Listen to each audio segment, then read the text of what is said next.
नमस्कार, आदाब, सत श्री अकाल। मैं हूं अक्षय कुमार पांडे और एक बार फिर से हाजिर हूं आप सभी के बीच एक पुरानी यादों को लेकर, जिसका शीर्षक है हमारा भी एक ज़माना था। जो 80 के दशक और 90 के दशक में अपनी स्कूली पढ़ाई पढ़े हैं वो अपने आप को खुद से रिलेट कर सकते हैं, और यदि अच्छा लगे तो आप कमेंट बॉक्स में ज़रूर बताइएगा। हमारा भी एक ज़माना था, खुद ही स्कूल जाना पड़ता था क्योंकि साइकिल बस आदि से भेजने की रीति नहीं थी। स्कूल भेजने के बाद कुछ अच्छा बुरा होगा ऐसा हमारे माँ बाप कभी सोचते भी नहीं थे। उनको किसी बात का डर भी नहीं होता था। पास ना पास यही हमको मालूम था।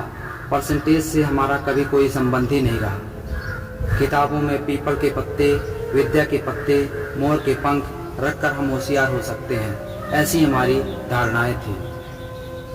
कपड़े की थैले में, बस्तों में और बाद में एल्यूमिनियम की पेटियों में किताब कापियाँ बेहतरीन तरीके से जमा कर रखने में हमें महारत हासिल थी। हर साल जब नई क्लास का बस्ता जमाते थे उसके पहले किताब कापी के ऊपर रद्दी पेपर की जिल्द चढ़ाते थे, और यह काम वार्षिक उत्सव या कि त्योहार की तरह होता था। साल खत्म होने के बाद किताबें बेचना और अगले साल की पुरानी किताबें खरीदना हमें किसी प्रकार की शर्म नहीं आती थी, क्योंकि तब हर साल ना किताब बदलती थी और ना ही पाठ्यक्रम। हमारे माता पिताजी को हमारी पढ़ाई का बोझ है ऐसा कभी लगा ही नहीं। किसी दोस्त के साइकिल के अगले डंडे पर और दूसरे दोस्त को पीछे कैरियर पर बिठाकर गली गली में घूमना हमारी दिनचर्या थी। इस तरह हम ना जाने कितना घूमे होंगे। स्कूल में सर के हाथ से मार खाना, पैर के अंगूठे पकड़कर खड़े रहना और कान लाल होने तक मरोड़े जाते वक्त हमारा ईगो कभी आड़े नहीं आता था। सही बोले तो ईगो क्या है यह हमें मालूम ही नहीं था।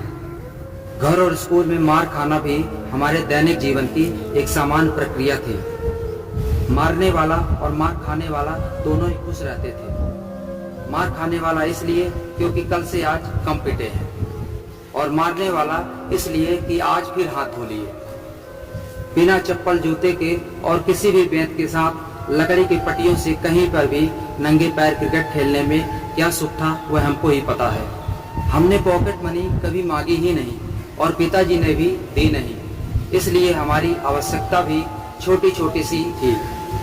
साल में कभी कभार एक आध बार सेव मिक्सचर मुरमुरे का भेल खा लिया तो बहुत होता था, उसमें से भी हम बहुत खुश हो लेते थे। छोटी मोटी जरूरतें तो घर में ही कोई भी पूरी कर देता था, क्योंकि परिवार संयुक्त होते थे। दिवाली में पटाखों के लड़ को छुट्टा करके एक एक पटाखा फोड़ते रहने में हमको कभी अपमान नहीं लगा। हम हमारे माँ बाप को कभी बता ही नहीं पाए कि हम आपको कितना प्रेम करते हैं, क्योंकि हमको आई लव यू कहना ही नहीं आता था।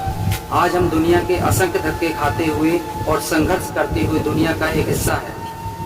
किसी को जो चाहिए था वह मिला और किसी को कुछ मिला कि नहीं क्या पता। स्कूल की डबल ट्रिपल सीट पर घूमने वाले और स्कूल के बाहर उस हाफ पैंट में रखकर गोली टॉफी बेचने वाले की दुकान पर दोस्तों द्वारा खिलाए पिलाए जाने की कृपा हमें याद है। वह दोस्त कहाँ खो गए, वह बैर वाली कहाँ खो गई, वह चूरन बेचने वाली कहाँ खो गई, पता ही नहीं।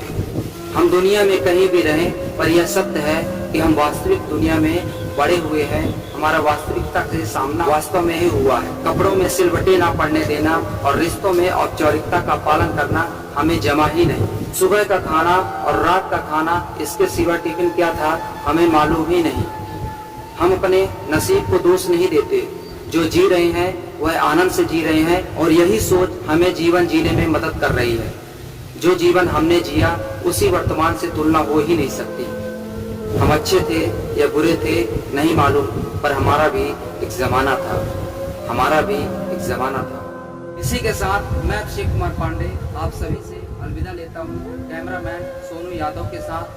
तब तक के लिए जय हिंद, जय Bharat. For more updates, subscribe to our channel, click the show links and enjoy watching the videos.